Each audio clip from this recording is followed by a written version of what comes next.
Бақара сүресі. Бақара сүресі хижреттен кейін іле-шала Мәдина кезеңінде түсе бастаған. Бұл сүренің түсу мерзімі шамамен 10 шақты жылға созылды. Құрандағы ұзын ырғасы 286 аяттан тұратын ең ұзын сүре. Сүренің атауы 67-71 аяттарда баяндалған Бақара, яғни сиыр оқиғасынан алынған. Сүре кіріспеден 4 негізгі мақсат пен қорытындыдан тұрады. Кіріспеде Құранның қадір қасиеті мен төл міндеті жайлы айтылады. Ал негізгі мақсаттарына келсек, күллі адамзатты хақ дін исламға үндеп үгіттеуден, әсіресе кітап иелерін дін мәселесінде жіберген қателіктері мен олқылықтарын түзетіп, Құранды мойындауға шақыруда. Ислам негіздерінен және Құранда баяндалған діни үкімдерді орындауға құлшындырудан тұрады.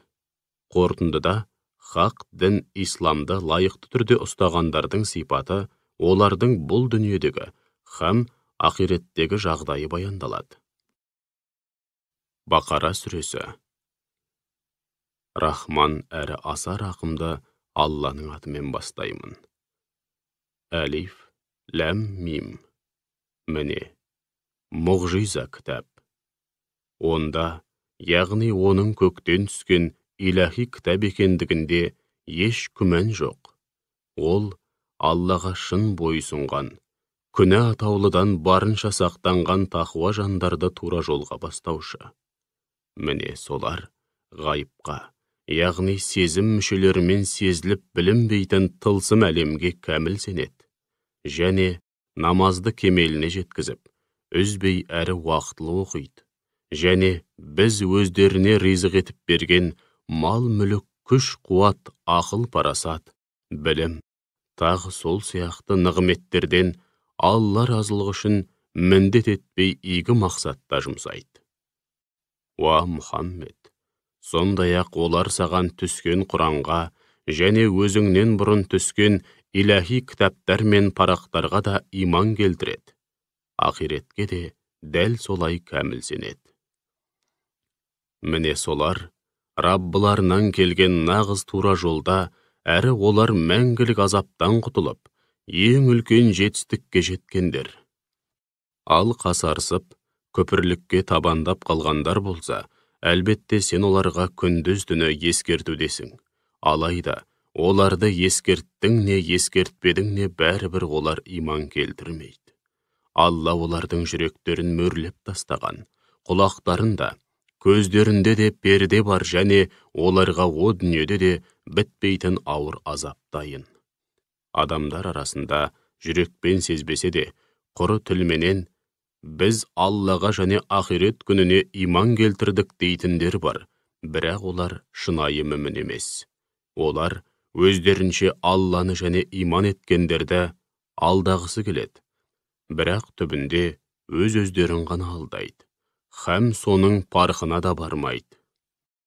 Жүректерінде түптеріне жетпей қоймайтын рухани дерт бар. Алла олардың дертіне дерт қосуда, үнемі өтірік айтқандары үшін оларға жан төзгісіз азап бар.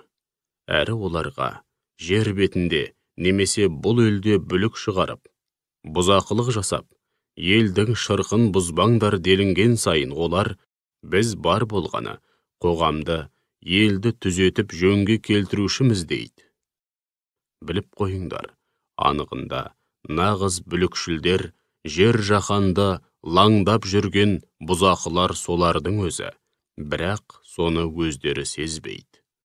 Сондай-ақ оларға жан дүниесімен иман келтірген мына ел сияқты сендер де иман етіңдер делінсе, иман еткен кедей-кепшіктерді құр, өздерін зор көріп, сонда мына ақмақтар иман еткендей иман келтіреміз бе дейді. Біліп қойыңдар, әсілінде олардың өздері нағыз ақмақтар, бірақ өздері соны білмейді. Өйткені олар ақиқат пен жалғанның, иман мен күпірліктің, ілім мен қараңғылықтың ара жігін ажырата алмайтын көкірегі соқыр надандар. Олар иман келтіргендермен жолықса, көз бояушылық жасап, біз де иман еттік дейді. Алайда, шайтандармен, күпірліктегі көсемдермен оңаша қалғанда, Әсілі біз сендермен біргеміз, біз бар болғаны, иман еткенсіп оларды мазақ етіп жүрміз дейді. Алла тағала оларды бірден жазаламай, азғындаған үстіне азғындап, мәңгіріп жүре берулеріне мұрсат беріп, өздерін тәлке кетуде. Міне солар тура жолды таңдаудың орнына адасушылықты сатып алғандар. Бұл саудадан олар титтейде пайда көрмейді. Өйткені олар әу бастан табысты жолды таңдамаған еді. Олардың мысалы, қараңғы түнде от жаққан кісіге ұқсайды. Жанған от айналасына енді ғана жарық түсе бастағанда, Алла олардың жарығын сөндіріп, қайтадан көзге түртсе көргісіз тас түнектерде қалдырады. Олар ақиқатқа келгенде керең, мылқау, һәм көрсоқыр, сондықтан да олардың бұл жағдайдан құтылып, ақиқатқа кері қайтуы мүмкін емес.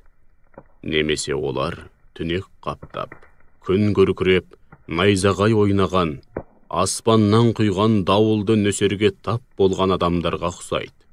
Олар жай отының үрейімен, өлімнен қорқып, саусақтарын құлақтарына тығып алады.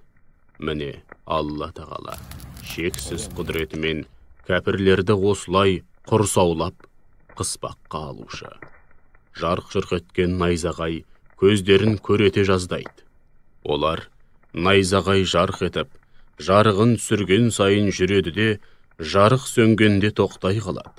Егер Алла қаласа, күннің күркіреуімен найзағайдың жарқылын одан сайын күшейтіп, олардың құлағын керең, көзін көретер еді.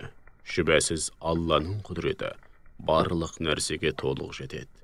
Міне, мүміндердің, кәпірлердің және екіжүзділердің жағдайы осындай.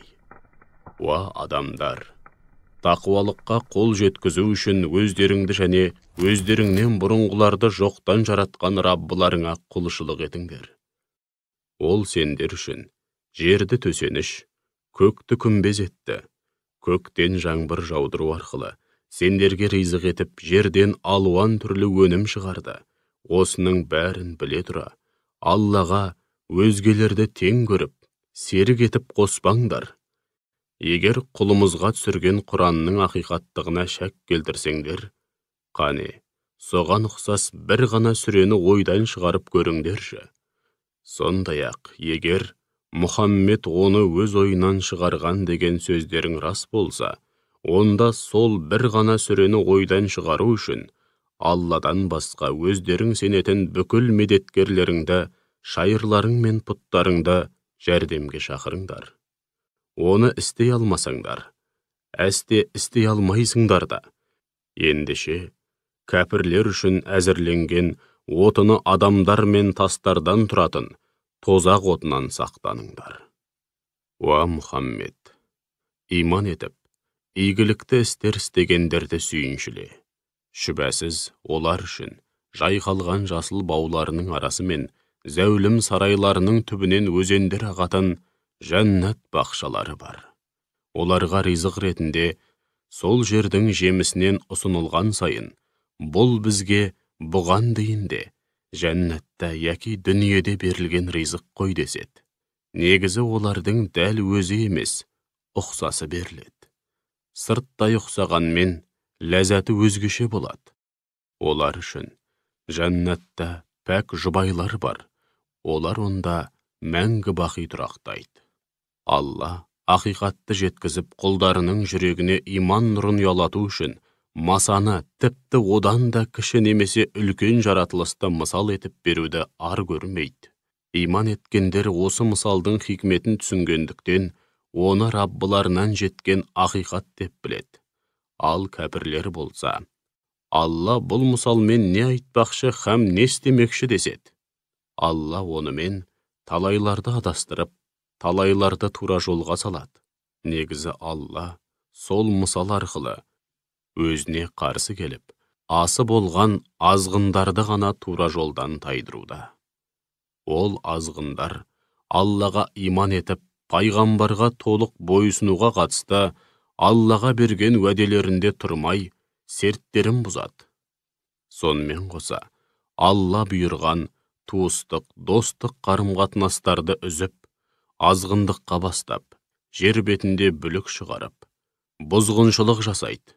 Екі дүниеде де зардап шегетіндер міне солар. Әй кәпірлер, Аллаға қалай сенбейсіңдер? Әуелде жансыз едіңдер, ол сендерге жан бітіріп өмір сыйлады. Кейін ажалдарың келгенде, сендерді өлтіреді де, содан соң қайтадан тірілтеді. Содан кейін, жауапқа тарту үшін түгелдей оның дәргейіне қайтарыласыңдар. Ол жердегі, яғни жердің асты үстіндегі бүкіл нәрсені сендер үшін жаратты. Содан соң, қалауы мен құдіретін көкке бағыттап, оны 7 қабат аспан етіп мінсіз жүйеге келтірді. Ол барлық нәрсені толықтай білуші. Кезінде Раббың періштелерге, мен жер бетінде үкім жүргізетін халифа жаратамын дегенде, періштелер таңырқап, сонда жер бетінде бүлік шығарып, бұзақылық жасайтын және нақақтан нақақ қан төгетін біреуді жаратасың ба? Біз бір өзіңе үздіксіз мадақ, һәм шүкірлік айтып, мінсіз, кемшілік атаулыдан ада, пәк, һәм ұлы екеніңді жар салып, сені ұлықтаудамыз ғой деді. Сонда Алла оларға, расында мен сендер білмейтін, қаншама жайттың қыр-сыры мен хикметін білемін деді. Халифа, жаратушының жер бетіндегі өкілі, яғни жер бетінде Алланың атымен үкім жүргізетін ерекше жаратылыс. Әрі, адамзаттың өзге жаратылыстардан үстемдігі мен жердегі Алланың өкілі болуының хикметін ұғындыру үшін адам атаға барлық нәрсенің атауын, мән мағынасын қоса үйретті. Артынша оларды періштелерге көрсетіп, қане, айтқандарың рас болса, маған мыналардың атауларын айтып беріңдерші деді. Сонда періштелер өздерінің шарасыздығын мойындап, сен мінсізсің, ұлысың, біз өзің үйреткеннен басқаны білмейміз. Шүбәсіз, сен барлық нәрсені толық білуші, әрісің мен әрбір үкіміңде талай хикмет болған асқан даналық иесісің деді. Сонда Алла, адам баласын періштеден абзал етіп жаратқанын паш ету үшін, уа адам, оларға мыналардың атауын айтып бер деп бұйырды. Сонда адам періштелерге бар нәрсенің атауын айтып бергенде, Алла періштелерге, мен сендерге 7 қабат аспан мен жердегі ғайыптың бәрін білемін.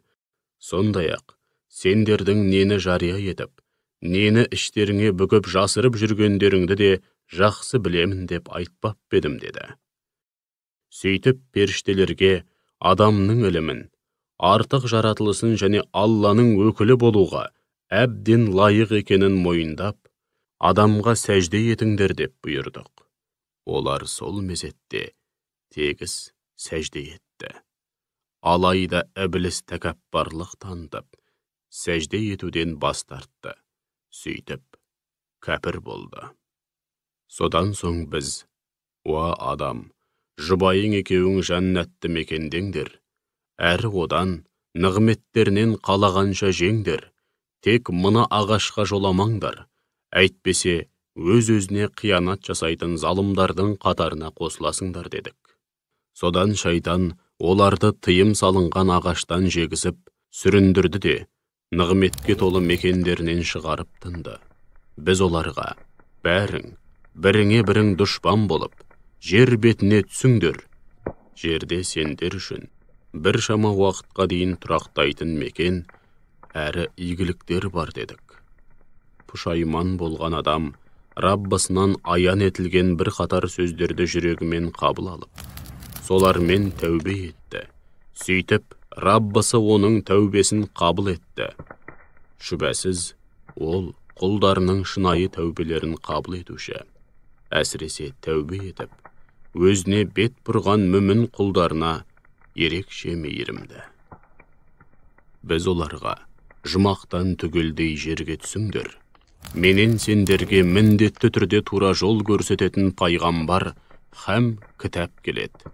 Кім менің тура жолымды басшылыққа алса, оларға ешқандай қорқыныш жоқ, һәм олар әсте жабықпайды дедік. Ал көпірлік қылғандарға һәм кітаптағы аяттарымызды әрі болмыстағы және өз бойларындағы ақиқатты көрсететін айқын дәлелдерімізді жалғанға шығарғандарға келсек, олар тозақлар. Олар онда мәңгі бақи қалады. Әй Исраил ұрпақтары, сендерге берген нығметімді еске алыңдар. Маған берген уәделеріңді орындаңдар. Мен де сендерге берген уәдемді орындайын және менен ғана қорқыңдар. Исраил Яқуб пайғамбардың лақабаты. Ибрани тілінде Алланың құлы, Алланың таңдаулысы деген мағынаны білдіреді. Қолдарыңдағы Тәуратты растаушы ретінде түсіргеніме, яғни Құранға иман етіңдер. Оған адамдар арасынан бірінші болып қарсы шықпаңдар және аяттарымды, атақ, лауазым, мал-мүлік, тағы сол сияқты азғантай бағаға айырбастамаңдар. Менен ғана қорқыңдар, мені ғана пана тұтыңдар. Ақиқатты жалғанмен бүркемеңдер және ақиқатты біліп тұрып жасырмаңдар. Намазды кемеліне жеткізіп, үзбей әрі уақытлы оқыңдар. Зекетті толық беріңдер және рүкуғ етушілермен бірге рүкуғ етіңдер. Сендер ел жұртқа ізгілікті бұйырып, өздеріңді ұмыт қалдырасыңдар ма? Өздерің кітап, Тәуратты оқисыңдар, еш ақылға салып ойланбайсыңдар ма?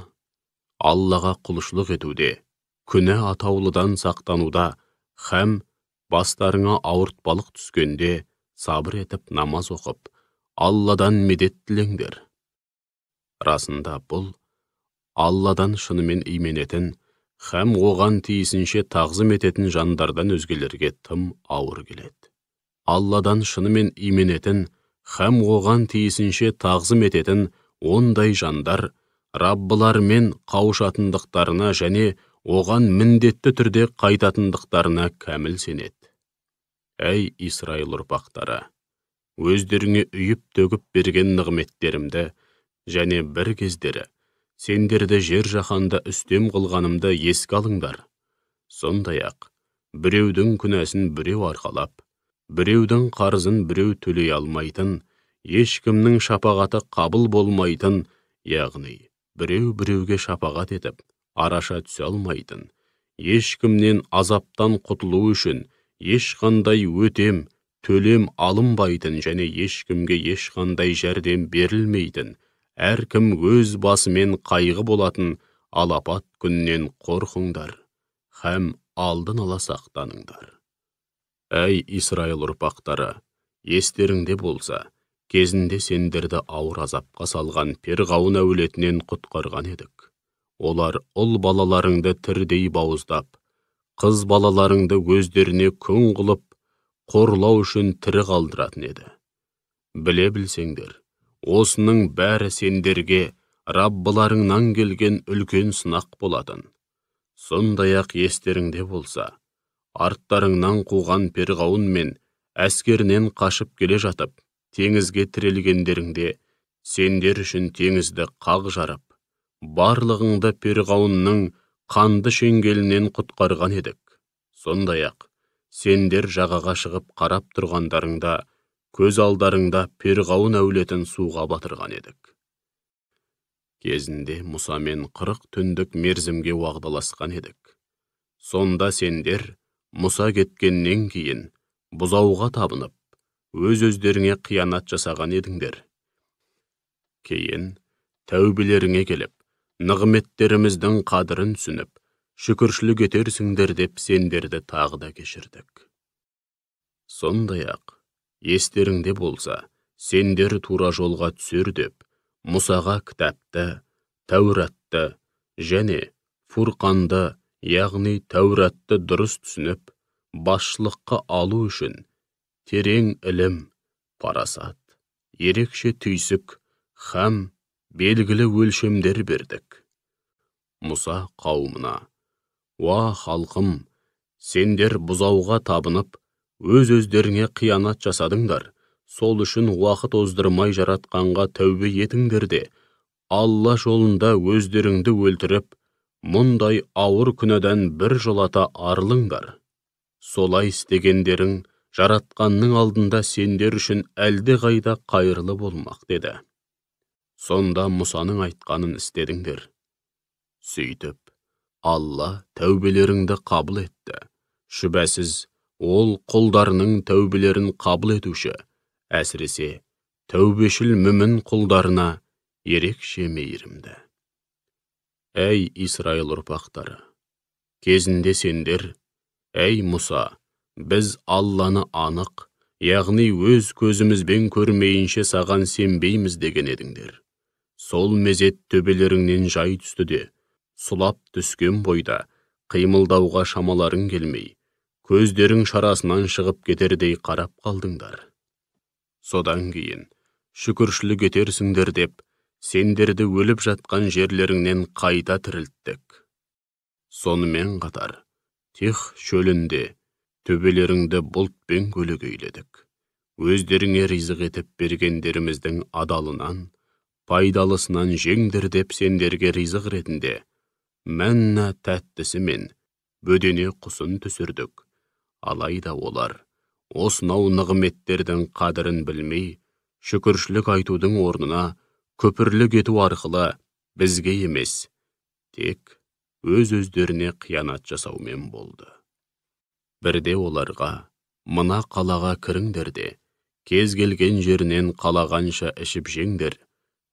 Қаланың қақпасынан кіргенде, сәждеге жығылып, уа Раббымыз, күнәмізді кешіре көр деп айтыңдар. Сонда күнәларыңды кешіреміз. Игілікті істер істейтін құлдарымызға берер сыйымызды бұдан да арттырамыз дедік. Алайда ол залымдар қырсығып, өздеріне бұйырылған сөзді басқа сөзбен ауыстырып айтты. Сонда біз, бұйрығымызды орындамай, өз-өздеріне қиянат жасаған ол залымдардың басына жүгенсіз кеткендері үшін көктен жан түршігерлік азап түсірдік. Бір кездері Мұса, қауымы үшін су іздеп, Аллаға жалбарынған еді. Сонда біз оған, аса таяғыңмен тасты ұр дедік. Сол сәтте тастан 12 бұлақ атқылады. Әр ру өзінің су ішетін бұлағын біліп алды. Сөйтіп оларға, Алланың берген ризығынан ішіп жеңдер, жер бетінде лаң салып, бұзғыншылық жасамаңдар деп бұйырдық. Әй Исраил ұрпақтары, бірде сендер, әй Мұса, біз бір ғана тамаққа төзіп отыра алмаймыз. Біз үшін Раббыңа дұға ет, бізге жерден өсетін дәнді дақылдан, асқабақтан, сарымсақтан, жасымықтан, пияздан шығарсын деген едіңдер. Сендер қайырлы нәрсені, одан төмен болмашы нәрсеге айырбастап алмақпысыңдар. Ендеше қалаға барыңдар, сұрағандарың сол жерден табылады деді. Содан олар қорлық пен жоқшылық қамытын киіп, ақырында Алланың қаһарына ұшырады. Иә, солай болды. Өйткені олар Алланың аяттарын жалғанға шығарып, пайғамбарларды нақақтан нақақ өлтіретін еді. Иә, солай болды. Өйткені олар үнемі Аллаға қарсы келетін һәм күнә жасауда шектен шығатын еді. Құранға және Алла елшісіне иман еткендер, жебірейлер, христиандар және сәбилер, осылардың арасынан кім-де-кім Аллаға және ақирет күніне кәміл иман ететін һәм игілікті істер істейтін болса, Раббыларының дәргейінде дәрежесіне қарай әрқайсысының алар сауабы бар. Олар үшін ешқандай да қорқыныш жоқ. Сондай-ақ олар әсте қамықпайды. Әй Исраил ұрпақтары, бір кездері Тур тауын төбелеріңе төндіріп тұрып, Тауратпен амал ететіндіктерің жайлы сендерден уәде алған едік. Өздеріңе берген кітабымызды мықтап ұстаныңдар және оның мазмұнына терең бойлап, жадыларыңа түйіп алыңдар. сонда ғана тақуалыққа қол жеткізесіңдер. Содан соң тағы да сөздеріңнен тайып, сырт айналып шыға келдіңдер. Егер Алланың сендерге деген кеңшілігі мен рахымы болмағанда, екі дүниеде де қатты зардап шегетін едіңдер. Араларыңнан қасиетті сенбі күні күнәға батып, шектен шыққандарды әлбетте білесіңдер. Сонда біз оларға белгілі тұрағы жоқ, қайда барса да сыймайтын қор, жексұрын маймылдар болыңдар дедік. Біз бұл жазаны сол кездегілер мен кейінгілерге сабақ әрі тақуаларға насихат болсын деп берген едік. Кезінде Мұса сиырды ерекше қасиет тұтатын қауымына Алла сендерге сиыр союды бұйырды дегенде, қауымы оған: сен не, бізді келемеждеп тұрсың ба деді. Сонда Мұса: ел жұртты келемеждейтін ондай надан болғаннан Алла сақтасын деп айтты. Сол кезде қауымы оған: ендеше біздің атымыздан Раббыңа дұға ет, оның қандай екенін бізге нақты білдірсін деді. Мұса: Раббым, ол кәрі де, бұқа көрмеген тым жас та емес, екеуінің ортасындағы күйлі сиыр болсын деді. Ал енді өздеріңе бұйырылғанды істеңдер деді. Олар тағы да бұйрықты түсінбегенсіп: әй Мұса, біздің атымыздан Раббыңа дұға ет, бізге оның түсін нақты білдірсін деді. Мұса: Раббым, ол көрген жандардың көңілін шалықтатын, түгі жылтыраған сары сиыр болсын дейді деді. Олар тағы: әй Мұса, біздің атымыздан Раббыңа дұға ет, оның қандай сиыр екенін бізге нақты білдірсін.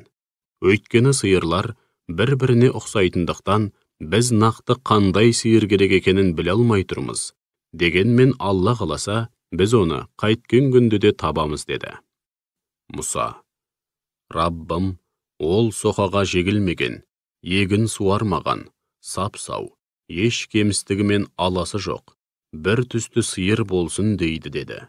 Сонда олар: міне, енді дұрысын айттың деді де, ақыры амалсыздан сипаттаған сиырды тауып сойды. Әй Исраил ұрпақтары, естеріңде болса, сендер кісі өлтіріп кінәні бір-біріңе артып, қара бастарыңды бәледен арашалауға тырыстыңдар. Алайда Алла жасырған қылмыстарыңның бетін ашады. Содан кейін оларға: сойылған сиырдың бір мүшесімен мәйітті ұрыңдар. Сонда өліге жан бітіп, өзін өлтірген қылмыскерді айтып берет дедік. Міне, Алла өлілерді осылай тірілтет және ақылға салып ойланар деп, сендерге мұғжизаларын көрсетеді. Содан соң уақыт өте келе, жүректерің қатайып кетті. Жүректерің тас сияқты, тіпті одан да қатты. Алайда кейбір тастардың өзінен атқылаған өзендер шығады. Қақ жарылып ішінен қайнар су ағатын тастар да бар. Енді бірі Алладан қорыққаннан опырылып биіктен құлап жатады. Алла не істеп не қойып жүргендеріңнен бейхабар емес. Уа мүміндер, Алла қанша нығметке бөлесе де, сол нығметтердің қадірін біліп, шүкіршілік етпеген ондай қауым сендерге илана қалады деп үміттенесіңдер ме? Расында олардың бір тобы, дін ғалымдары, Алланың сөзін тыңдайды. Оның шынымен Алланың сөзі екенін түсінеді. Алайда содан кейін оны дұрыс мағынасын біліп тұрса да, әдейі бұрмалап, өздерінше тәпсірлеп, қолайларына жағатындай етіп, өзгеріске ұшырататын еді. Олар мүміндермен жолға қалса, біз де иман еттік дейді. Ал өздері оңаша қалғанда, бұларың не? Алланың сендерге білдіргендерін, ақырғы пайғамбардың сипаттарын, ерекшеліктерін, Раббыларыңның алдында өздеріңе қарсы дәлел ретінде қолдансын деп, ел жұртқа жайып жүрсіңдер ме? Ақылға салып ойланбайсыңдар ма деседі. Алла олардың іштеріне бүккен сырларын да, жария еткендерін де біледі. Олар соны білмей ме? Исраил ұрпақтарының арасында кітап Тәурат дегенді білмейтін, хат танымайтын сауатсыздар да бар. Бар білетіндері, ғұламаларынан естіген, ойдан шығарылған негізсіз нәрселер ғана. Олар тек өз ойымен, өз білгендерімен әрекет етеді. Өз қолдарымен кітап жазып, сонымен мал, пұл сынды болмашы пайдаға қол жеткізу үшін. Бұл Алладан келген деп жүргендер сорласын. Қасиетті Тәуратты бұрмалап, өз қолдарымен жазған нәрселері үшін сорласын. Сөйтіп тапқан дүниелері мен күнәләрінің кесірінен сорласын. Олар санаулы күндері болмаса, тозақ оты бізге әсте тимейді дейді. Оларға Алладан уәде алып бедіңдер. Онда Алла уәдесін әсте бұзбайды. Жоқ әлде, Аллаға өздерің нақты білмейтін нәрселерді теліп жүрсіңдер ме де?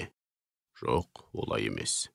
Кім-де-кім жамандық жасап, ақырында жасаған жамандығы өзіне жан-жақтан құрсау салса, міне солар нағыз тозақтықтар. Олар сонда мәңгі бақи қалады. Ал иман етіп, игілікті істер істегендерге келсек, міне солар жұмақтықтар. Олар сонда мәңгі бақи қалады.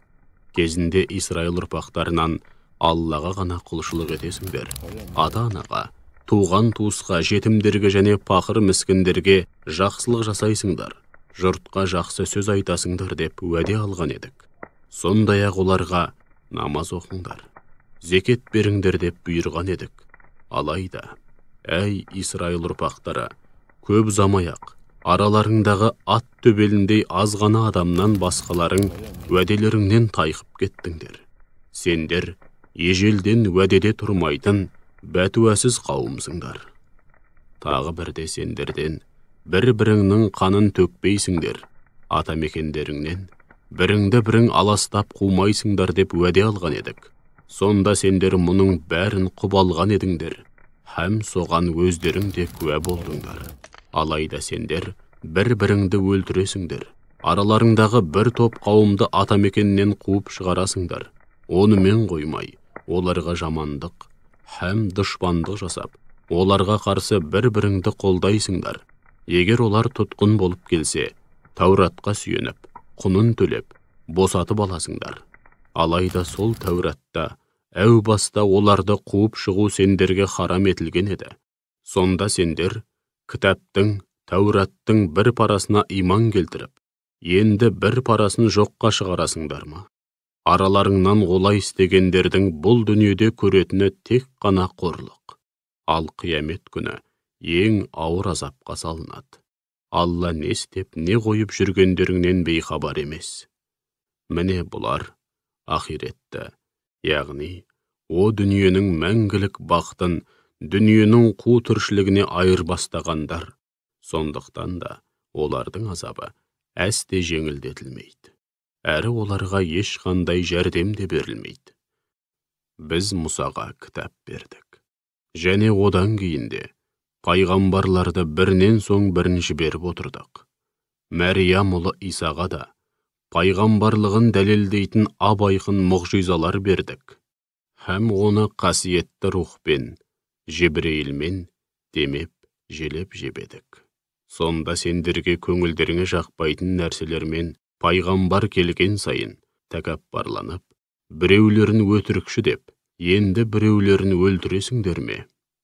Яһудейлер Әзірет Мұхаммедтің айтқандарын келемеждеп, жүрегіміз жабық деді. Негізі олай емес.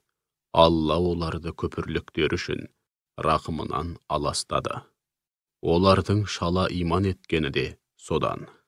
Оларға Алладан қолдарыңдағы Тәуратты растайтын кітап келді. Бұдан бұрын олар кәпірлерді жеңу үшін Алладан медет тілегенде, Тәуратта айтылған ақырғы пайғамбардың құрметіне бізге медет бере көр деп дұға ететін. Ал енді өздері бес саусағындай білетін сол пайғамбар келгенде, оны мойындамай көпірлік қылды. Оларға Алланың лағнеті жаусын. Бұлар өздерін қандай жаман нәрсеге сатып пайда қылды. Алланың құлдарынан қалағанына өз рахымымен пайғамбарлық міндетін жүктеп, кітап түсіргенін көре алмай, Алланың түсіргеніне қарсы келіп, қаһар үстінде қаһарға ұшырады. Кәпірлер үшін оларды қор қылатын азап бар.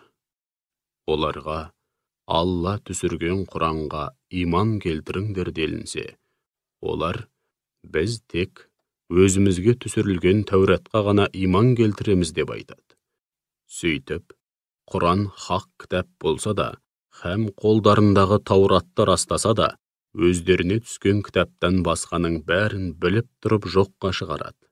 Ендеше оларға, егер шынайы мүмін болсаңдар, яғни қолдарыңдағы Тәуратқа шынымен сенсеңдер, бұған дейін Алланың пайғамбарларын неге өлтіретін едіңдер деп айт. Әй Исраил ұрпақтары, расында Мұса сендерге пайғамбарлығын дәлелдейтін айдан анық мұғжизалармен келді. Алайда Мұса Тұр тауына кеткеннен кейін сендер азғындыққа салынып, бұзауға табынып кеттіңдер. Әй Исраил ұрпақтары, бір кездері Тұр тауын төбелеріңе төндіріп тұрып, өздеріңе берген кітабымызды мықтап ұстаныңдар және оны жақсылап тыңдаңдар деп, Тауратпен амал ететіндіктерің жайлы сендерден ата-бабаларыңнан уәде алған едік. Алайда олар, естідік, бірақ бой ұсынудан бас тартамыз деді. Сөйтіп, күпірлікке бой алдырғандар үшін бұзауға табынушылық олардың жүректерін жаулап алды. Уа Мұхаммед, оларға, егер сендер иманды болсаңдар, онда сол имандарың сендерге қандай жаман істі бұйыруда деп айт.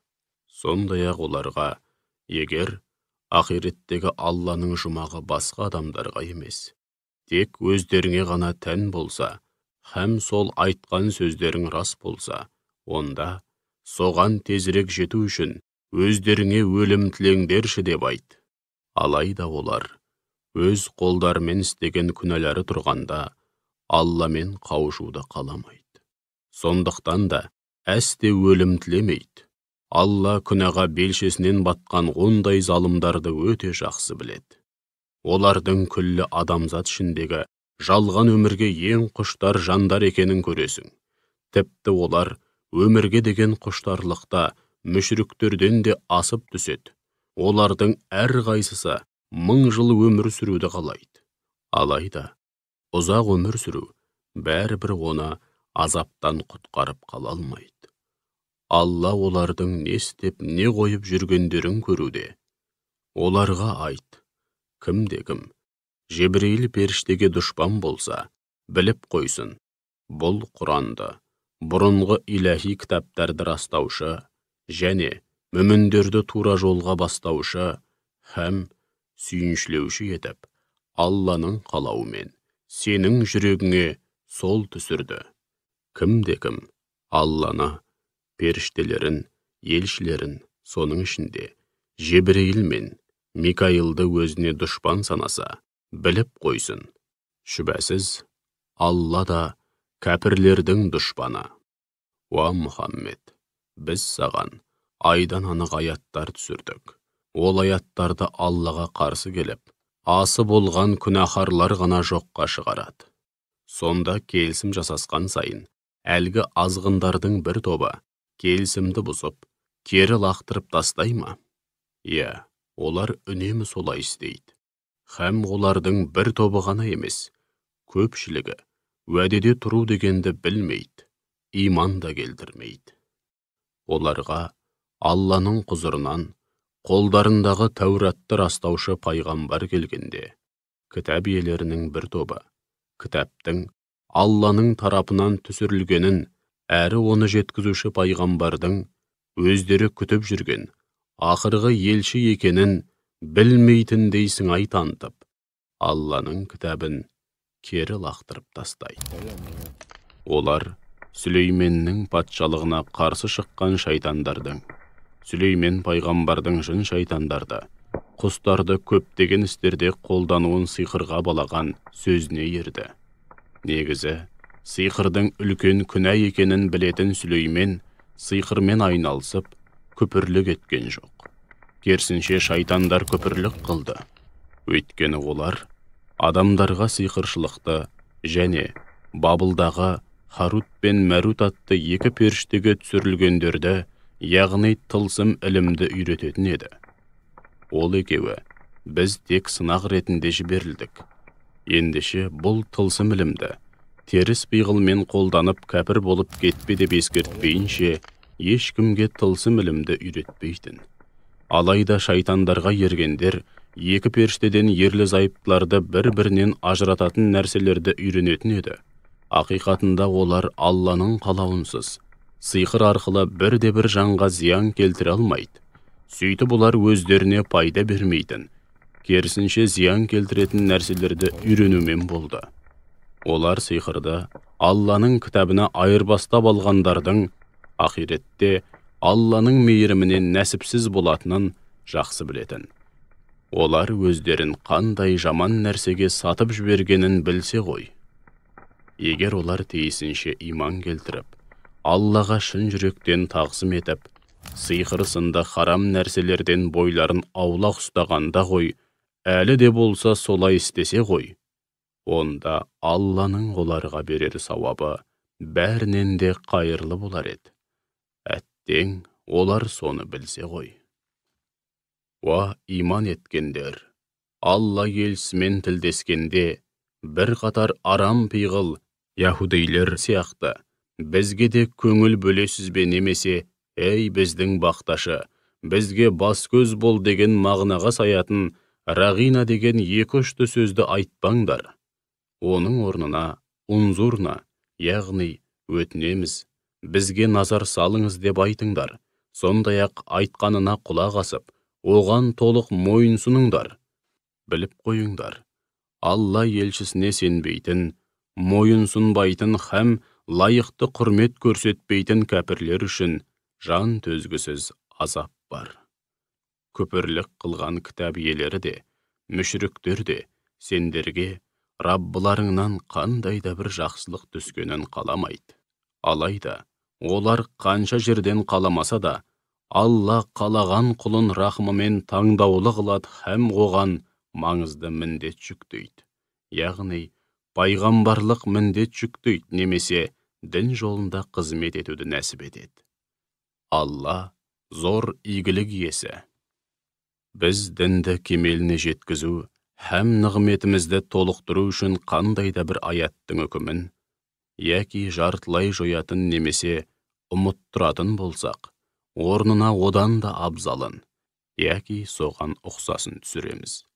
Алланың құдіретінің барлық нәрсеге жететінін сен әлбетте білесің. Күллі аспан әлемі мен жердегі бар биліктің бір Аллаға тиесілі екенін сен әлбетте білесің. Сендердің Алладан басқа қамқор достарың да, шын жанашыр медеткерлерің де жоқ. Уа Мұхаммедтің үмбеті, кезінде кітап иелерінің араларындағы бір қатар кәпірлердің азғыруымен һәм Алланың кейбір аяттар мен үкімдерге өзгерістер енгізгенін түсіне алмай, Мұсаға Алланы өз көзімізбен көргіміз келеді деген сияқты орынсыз талаптар қойғанындай, сендер де пайғамбарларыңа орынсыз һәм қисынсыз талаптар қойғыларың келе ме? Кім-де-кім иманын күпірлікке айырбастаса, онда оның шүбәсіз тура жолдан адасқаны. Кітап иелерінің көбінің көксегені сендерді иманнан бездіріп, қайтадан кәпір ету.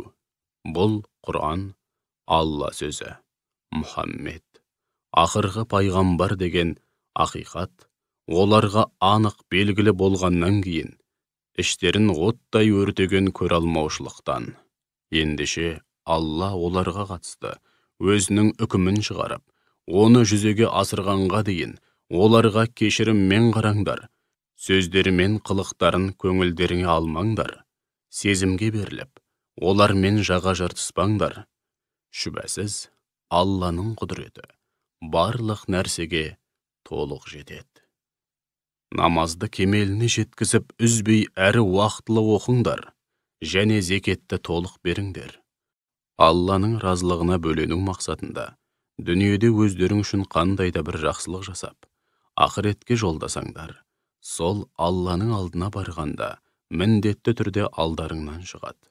Шүбәсіз, Алла сендердің не істеп, не қойып жүргендеріңнің бәрін көруде. Кітап иелері, Яһудейден немесе христианнан басқа ешкім жұмаққа кірмейді. Яғни яһудейлер біз ғана, христиандар болса біз ғана жұмаққа кіреміз деді. Бұл олардың құр қиялы ғана. Оларға, егер айтқан сөздерің рас болса, қане, дәлел келтіріңдер деп айт. Жоқ, олай емес. Кім, игілікке жаны құштар ізгі жан ретінде, жан тәнімен бір Аллаға бойсұнса, оның Раббысының дәргейінде алар сыйы бар. Ондай жандар үшін Алланың өзі жар болатындықтан, ақиретте де ешқандай қорқыныш жоқ, һәм олар әсте жабықпайды. Яһудейлер христиандардың ұстаған діні негізсіз десе, христиандар яһудейлердің ұстаған діні негізсіз деп айтты. Олар кітапты, Тәурат пен Інжілді оқып тұрып осылай дейді. Сондай-ақ діннен, ілімнен бейхабар надандар да, яғни араб мүшіріктері солардың айтқанындай, Мұхаммедтің діні негізсіз деп, орынсыз уәж айтады. Алла қиямет күні араларындағы талас тартыстарға қатысты кесімді үкімді өз айтады. Алланың мешіттерінде оның есімін еске алуға, құлшылық етуге тыйым салып, оларды қаңыратып қою, әрі қирату үшін жанын салып жүргеннен асқан залым бар ма? Олар мешіттерге қорыққан күйде ғана кіруге лайық. Олар үшін бұл дүниеде қорлық, ал ақиретте алапат азап бар. Шығыстың да, батыстың да иесі бір Алла. Жүздеріңді қай жаққа қаратсаңдар да, Аллаға бет бұрған боласыңдар. Шүбәсіз, күллі жаратылысты мейіріміне бөлеген Алла өте кең, бәрін білетін, шексіз ілім иесі. Сондай-ақ олар Алланың баласы бар деп айтты. Яғни, яһудейлер Үзайрді, христиандар Исаны, мүшіріктер періштелерді Алланың баласы деп сенетін. Жоқ, олай емес. Алла олардың айтқанындай жаратылыс атаулыға ұқсаудан ада, пәк. Керісінше күллі аспан әлемі мен жердегінің барлығы Алланың иелігінде, барлығы оған құлдық ұрып мойын сынуда. Ол күллі аспан әлемі мен жерді жоқтан бар еткен шебер жаратушы. Ол бір нәрсе қаласа, тек қана бол дейді. Сонда ол бірден бола қалады. Көңілі соқыр надандар, Алла бізбен де сөйлессе, яки бізге де бір мұғжиза келсе болмас педі деп айтты. Олардан бұрынғылар да дәл осылай деген еді. Жүректері, пиғылдары қалай бір-бірінен аумай қалған. Біз расында да Құранның, пайғамбардың хақ екенін көрсететін аят дәлелдерді кәміл сенетін қауымға тайға таңба басқандай етіп баяндап бердік.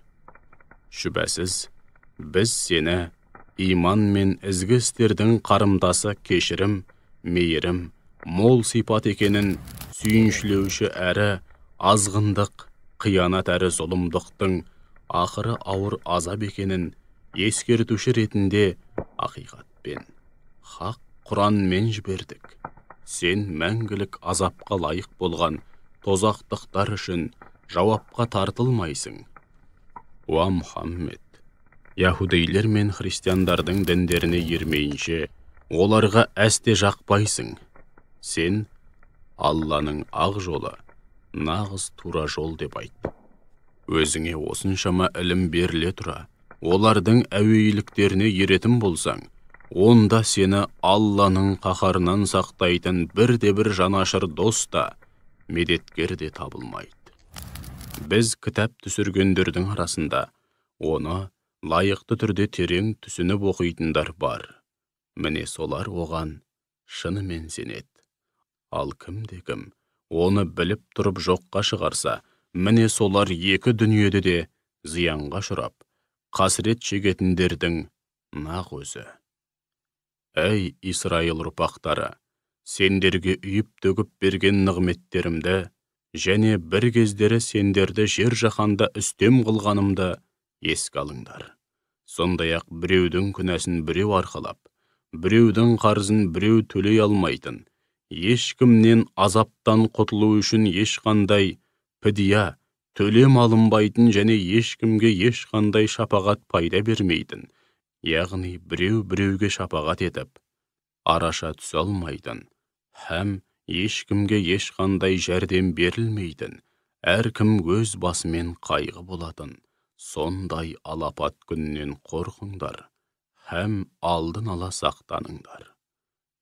Әй кітап иелері, сендер ақырғы пайғамбар бізден шықпады деп Мұхаммедті мойындамасаңдар да, Ибрахимді мойындайсыңдар.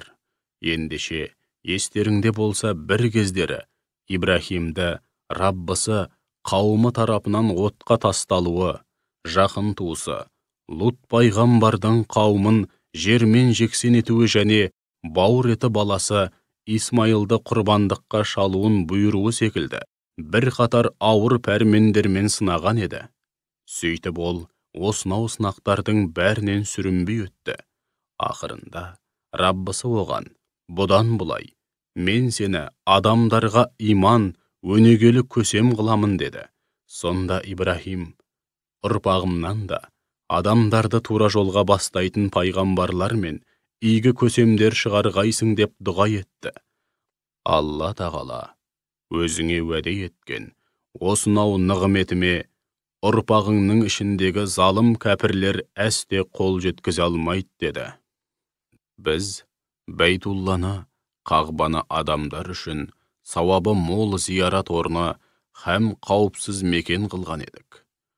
Уа мүміндер, ендеше сендер де мақаму Ибрахимде, Ибрахимнің тұғырында намаз оқып, дұға етіңдер.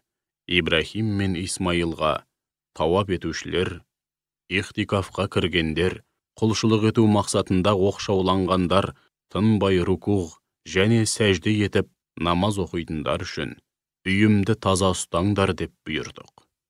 Сол кезде Ибрахим: уа Раббым, бұл жерді қауіпсіз, бейбіт шаһар қылғайсың. Бұл жердің халқына, араларындағы Аллаға һәм ақирет күніне иман еткендерге түрлі жеміс-жидек, көкөністерден ризық бергейсің деп жалбарынды. Сонда Алла: ризықты тек мүміндерге емес, бәріне беремін. Алайда араларынан кімде-кім берген нығметтерім үшін шүкіршілік етпей, күпірлік қылса, оған бұл дүниеде аз ғана уақыт ризық несібе беріп, өмірдің қызығын көрсетемін де, содан кейін оны тозақ азабына душар қыламын. Ол қандай жаман ақырғы тұрақ, қандай жаман барар жер деп айтты. Ибрахим мен Исмайыл Бәйтулланың, қасиетті Қағбаның іргетасын қалап жатып: уа Раббымыз, бұл ісімізді қабыл еткейсің. Шүбәсіз, сен барлық нәрсені естушісің, һәм бәрін білетін шексіз ілім иесісің. Уа Раббымыз, екеумізді бір өзіңе ғана мойын сұнатын мұсылман еткейсің. Нәсілімізден де бір өзіңе ғана мойын сұнатын мұсылман үмбет шығарғайсың. Һәм бізге құлшылық рәсімдерімізді көрсетіп, тәубелерімізді қабыл еткейсің. Шүбәсіз, сен шынайы тәубелердің барлығын қабыл етушісің, һәм тәубеге келіп, өзіңе бет алған құлдарыңа ерекше мейірімдісің. Уа Раббымыз, оларға өз араларынан өзіңнің аяттарыңды оқып, түсіндіретін, кітап пен хикметті үйрететін, яғни кітаптарға иләхи пәрмендер мен тыйымдардың хикметін һәм жаратылыс пен құбылыстардың мән мақсатын ұғындыратын және оларды күнә атаулыдан арылтып тазартатын елші жібергейсің.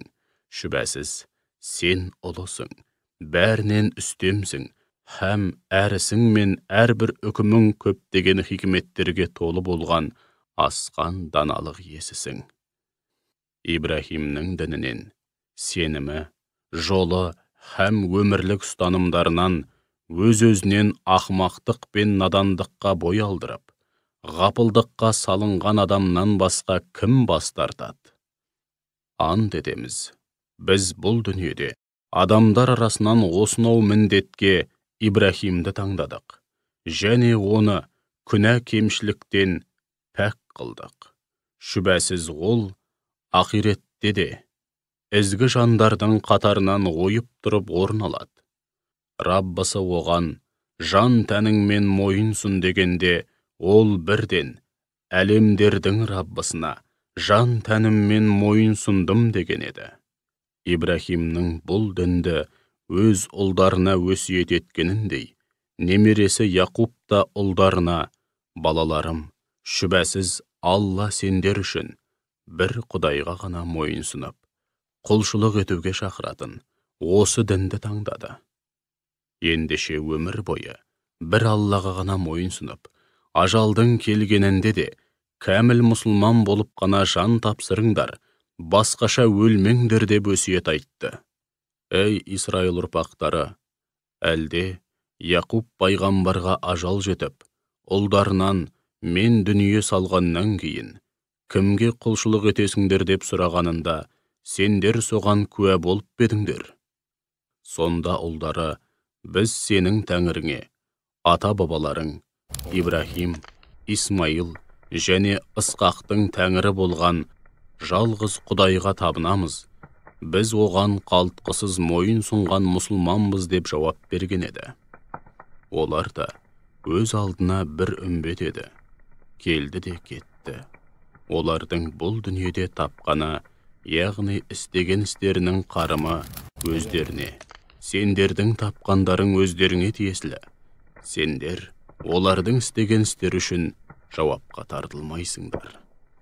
Сондай-ақ жебірейлер жебірей болыңдар, ал христиандар христиан болыңдар, сонда ғана тура жолды табасыңдар дейді. Сен оларға: жоқ, күпірлік пен Аллаға серік қосудан аулақ болып, таухид сенімі негізінде Ибраһимнің дінін ұстанғанда ғана тура жолда боласыңдар деп айт. Ибраһим әсте мүшріктердің қатарында болған емес. Уа иман еткендер, сендер де біз бір Аллаға, бізге түсірілген уахиге, сондай-ақ Ибраһимге, Исмаилға, Ысқаққа, Яқубқа және оның ұрпағынан шыққан пайғамбарларға түсірілген, Мұса мен Исаға берілген және барлық пайғамбарларға, Раббылары тарапынан берілген иләһи кітаптарға иман келтірдік. Олардың, пайғамбарлардың ешбірін бөліп жармаймыз, бәріне бірдей сенеміз. Біз бір Аллаға ғана мойынсұнған мұсылманбыз деп айтыңдар. Егер олар өздерін тура жолдамыз деп есептейтін кітап иелері, сендер иман еткен ақиқаттарға дәл өздеріңдей иман ететін болса, онда олардың тура жолды табары сөзсіз. Ал егер ақиқаттан сырт айналса, онда олардың талас тартыс пен алауыздықтан көз ашпасы шүбәсіз. Уа Мұхаммед, мұндай жағдайда сені олардың жамандығынан сақтаушы ретінде бір Алла жеткілікті. Ол Сәми, бәрін естуші, Әлим, бәрін білетін шексіз ілім иесі. Уа мүміндер, сондай-ақ біз дін мәселесінде кейіннен жағылған жасанды бояумен емес, Алланың күллі жаратылысты бояған, сыры кетпейтін табиғи ислам бояуымен боялғанбыз. Алланың бояуынан артық бояу кімде бар? Яғни Алланың дінінен артық қандай дін бар? Міне сондықтан біз оған ғана құлшылық етушілерміз деп айтыңдар. Уа Мұхаммед, өздерін ғана тура жолдамыз деп санайтын кітап иелеріне, біз Алланың сүйікті де таңдаулы пенделеріміз деп, бізбен Алла жайында керісіп шекіспексіңдер ме? Анығына келгенде, Алла біздің де, сендердің де Раббыларың, дін мәселесінде бізге не бұйырса, сендерге де соны бұйырады. Егер алған беттеріңнен қайтпайтын болсаңдар, онда біздің істегендеріміз өзімізге, Сендердің істегендерің өздеріңе әркім өз үшін жауап береді. Біз сеніміміз бен іс-әрекеттерімізде оның бұйрықтарын басшылыққа алып, оның разылығына бөленуді ғана көздейтін ықыласты жандармыз деп айтыңдар. Әй кітап иелері, әлде сендер Ибрахим, Исмаил, Исхақ, Яқуб және оның нәсілінен Исраил руларына жіберілген пайғамбарлар жебірей еді, немесе христиан еді дейсіңдер ме? Оларға кімнің кім екенін сендер жақсы білесіңдер ме? Жоқ әлде Алла жақсы білеме де? Әсілі, олар кімнің кім екенін білет, алайда қасарсып, білмейтіндей сыңай танытады. Қолында Алладан келген ақиқат тұрғанда, сол ақиқатқа куәлік етудің орнына, оны жасырғаннан асқан залым бар ма? Алла сендердің не істеп, не қойып жүргендеріңнен бейхабар емес. Һәм істеріңе немқұрайды қарамайды. Олар да өз алдына бір үмбет еді. Келді де кетті. Олардың бұл дүниеде тапқаны, яғни істеген істерінің қарымы өздеріне, сендердің тапқандарың өздеріңе тиесілі. Сендер олардың істеген істері үшін жауапқа тартылмайсыңдар. Санасыз ақымақтар, екіжүзділер. Мыналарды осы күнге дейін жүздерін қаратып келген құбыладан, Құдыстағы Ақса мешітінен қайырған не болды екен деп айтады. Уа Мұхаммед, ендеше оларға шығыста, батыста бір Аллаға тиесілі. Құлшылық еткенде қай жаққа қараңдар десе, жүзімізді сол жаққа қаратамыз. Ол қалағанын тура жолға салады деп айт.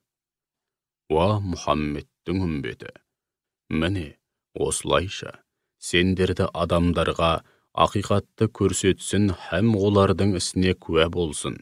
Сондай-ақ Алла елшісі де сендерге дәл солай куә болсын деп, төрт аяғын тең басқан үлгілі де қайырлы ортан үмбет қылдық.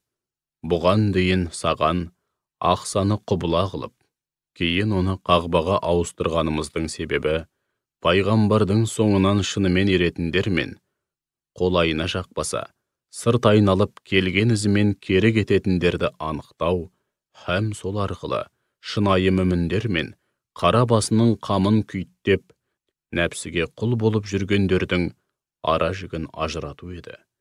Расында, бұл сынақ өте ауыр. Алайда, ниеті түзу болып, Алла тура жолға салғандар үшін түк те ауыр емес. Алла имандарыңды, яғни имандағы табандылықтарыңды, һәм сол иманның бірден-бір дәлелі болған бұрынғы құбылаға қарап оқыған намаздарыңның ешбірін зая етпейді.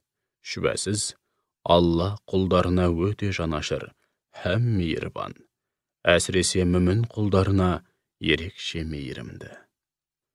Уа Мұхаммед, расында, сенің уахидың келуін күтіп, жүзіңді қайта-қайта көкке қарата бергеніңді көрудеміз.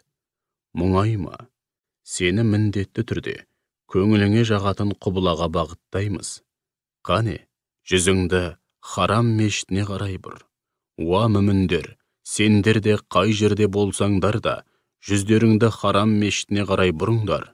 Өздеріне бұрынырақта илахи кітап берілгендер құбыланың ауысуы туралы бұйрықтың Раббыларынан келгенін жақсы біледі. Алла олардың не істеп, не қойып жүргендерінен бейхабар емес, һәм істеріне немқұрайды қарамайды. Уа Мұхаммед, соған қарамастан, күпірлікте табандап тұрып алған кітап иелеріне қанша аят, дәлел келтіріп, қанша жерден мұғжиза көрсетсең де, олар бәрібір сенің құбылаңа қарамайды. Әрине, сен де олардың құбыласына қарамайсың. Олар да өзара алауыз болғандықтан бір-бірінің құбыласына қарамайды. Олар бір нәрсе білгеннен емес, нәпсілеріне ергендіктен солай істеуде. Ендеше, өзіңе мұншама ілім берілгеннен кейін, солардың әуейліктеріне еріп, айтқанымен жүретін болсаң, онда күнәға белшесінен батқан залымдар қатарында боларың сөзсіз. Біз кітап түсірген қауым, дін басылары мен ғұламалары ақырғы пайғамбарды, құбыласы һәм бүкіл ерекшеліктерімен қоса өз балаларын танығандай таниды. Сөйте тұра, олардың бір бөлігі осынау ақиқатты біліп тұрып жасырады. Уа Расулым, құбылаға қатысты бұйрық, Раббыңнан келген хақ пәрмен, ендеше күмәншілерге қосылма. Әр қауымның бет бұратын құбыласы, ұстаған жолы һәм көздеген мақсаты бар. Ендеше сендердің құбылаларың, жолдарың һәм мақсаттарың белгілі, сондықтан жұдырықтай жұмылып, жақсылықта жарысыңдар һәм топ жарыңдар. Қай жерде болсаңдар да, күндердің күнінде Алла бәріңді бір жерге, ғарасат майданына жинайды. Шүбәсіз, Алла тағаланың құдіреті барлық нәрсеге толық жетеді. Сапарға қай жерден шықсаң да, намаз оқығанда, жүзіңді харам мешіті жаққа қарат. Міне бұл Раббыңнан келген хақ үкім. Алла не істеп не қойып жүргендеріңнен бейхабар емес, һәм істеріңе немқұрайды қарамайды. Сапарға қай жерден шықсаң да, намаз оқығанда жүзіңді харам мешіті жаққа қарат. Уа мүміндер, өзге адамдардың сендерге қарсы қолданатын ешбір дәлелі болмас үшін, қай жерде болсаңдар да, жүздеріңді харам мешіті жаққа қаратыңдар. Анығында, ақиқатты жасырып, жамандықта табандап, өз-өздеріне қиянат жасағандар не істесеңдер де, бәрібір сендерге қарсы болады. Алайда сендер олардан қорықпаңдар. Менен ғана қорқыңдар, һәм маған тиісінше тағзым етіңдер. Сонда өздеріңе берген иман мен ислам сынды нығметімді тәмамдайын. Сөйтіп, нағыз тура жолға түскен боласыңдар. Расында, сендерге өз араларыңнан аяттарымызды оқып түсіндіретін, сендерді жалған сенімдер мен күнә атаулыдан арылтатын, кітап пен хикметті үйрететін, яғни кітапты дұрыс түсіну, әрі жүзеге асыру жолдарын, ондағы иләхи пәрмендер мен тыйымдардың хикметін, жаратылыс пен құбылыстардың мән мақсатын ұғындыратын, сондай-ақ басқа да білмейтін нәрселеріңді үйрететін елші жібердік. Ендеше сендер мені әрдайым құлшылық етіп еске алыңдар, сонда мен де сендерді ескеремін. Маған шүкіршілік етіңдер, және әсте көпіршілік қылмаңдар, яғни алғысы жоқ, жақсылықтың қадірін білмейтін кісінің ісін істемеңдер. Уа иман еткендер, бастарыңа қандай да бір қайғы қасірет немесе ауыртпалық түскенде сабыр ету, әрі намаз оқу арқылы Алладан жәрдем сұраңдар. Шүбәсіз, Алла сабырлылармен бірге. Алла жолында өлтірілгендерді өлі демеңдер. Керісінше, олар тірі, бірақ сендер оны сезбейсіңдер. Шүбәсіз, біз сендерді қорқынышпен, аштықпен, һәм мал мүліктеріңді, жақындарыңды әрі өнімдеріңді, табыстарыңды кеміту арқылы сынаймыз. Ендеше, сабырлы болғандарды сүйіншілеп, қуанта бер. Олар сабырлы жандар, бастарына қандай да бір қайғы қасірет келгенде, шүбәсіз, бәріміз бір Аллаға тиесіліміз, оның басыбайлы құлымыз, және түбінде оған қайтамыз деп айтады. Міне солар, Раббыларының кешірімі мен рахмына бөленгендер, тура жолға түскендер де солар. Сафа мен Маруа Алланың һәм хақ дін, исламның қасиетті нышандарының бірі. Кім-де-кім қажылық парызын өтеу, немесе ұмра жасау ниетімен Бейтуллахты, Қағбаны зиярат етсе, онда парыз тауаптан кейін аталмыш екі төбенің арасында сағи жасаса, күнә арқаламайды, керісінше сағи жасау керек. Ал кім-де-кім көңіл қалауымен, парыз тауаппен, уәжіп сағидан тыс, нәпіл тауаппен, нәпіл сағи сынды қандай да бір игілік істесе, шүбәсіз, Алла жақсылықтың қарымын еселеп қайтарушы, бәрін білетін шексіз ілім иесі.